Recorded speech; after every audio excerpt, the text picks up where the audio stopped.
God says you may not have anything you want. You may not have anything you want. And I was puzzled by that. And I said, well, I don't understand. I thought that when you want something, when you need something, when you are hoping for something, you go to God and you ask for it. God says, no, you don't understand how the system works. You don't understand how the system works.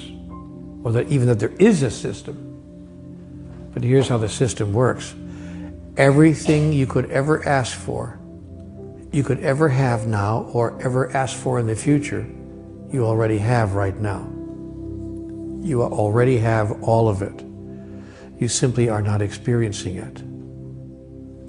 Because everything that has ever happened is happening now, and ever will happen is happening right now.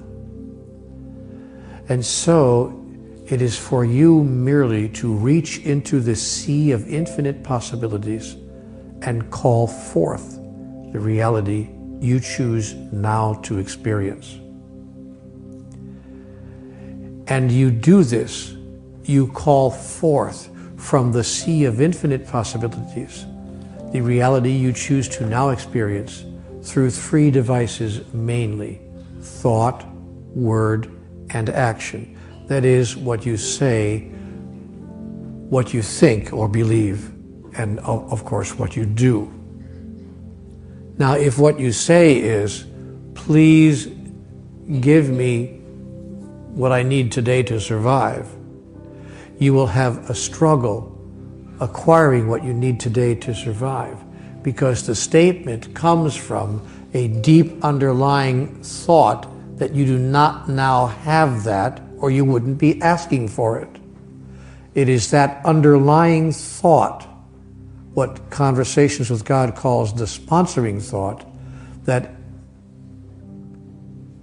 has a huge influence on the creation of your moment-to-moment reality. Therefore, if you ask for something, or if you say, I want something, I'll use an example, I want more money. Oh, I really want more money in my life. The universe has only one answer to a statement like that. Indeed you do. That is correct.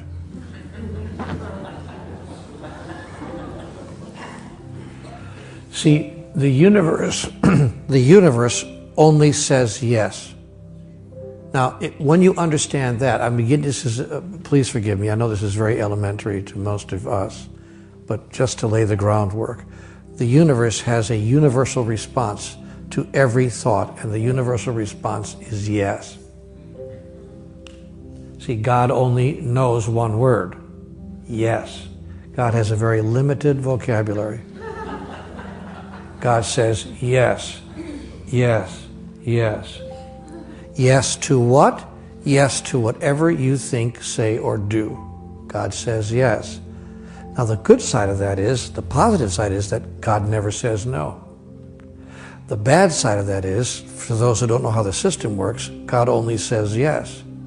So if you say, I am sick and tired of my life going like this, God says, yes, that's true. I want more money. God says, indeed you do. Yes, that's true. You want money. That's true. And you will have the experience of wanting money because you're declaring, in fact, what's true for you. I want more money. Yes, you do. Yes, that's true. And so you will talk yourself right out of what you're trying to talk yourself into. Now, I don't want you to think that it's a matter of choosing the right words. I don't want you to get down to the point where you start parsing, like Bill Clinton.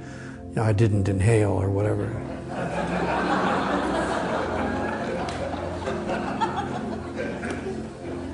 I don't want you to feel that you got to start parsing the language and worrying about every single syllable that you utter that proceeds from your mouth. But you do need to look deeply at the sponsoring thought, that is, at the foundational idea from which your words emerge. That you do need to look at. Or to put it another way, if you're coming from lack and from a thought that there's not enough, and couldn't I please have more, You are having to overcome in the first instance your thought that there's not enough, which is very difficult to overcome because it's your foundational thought.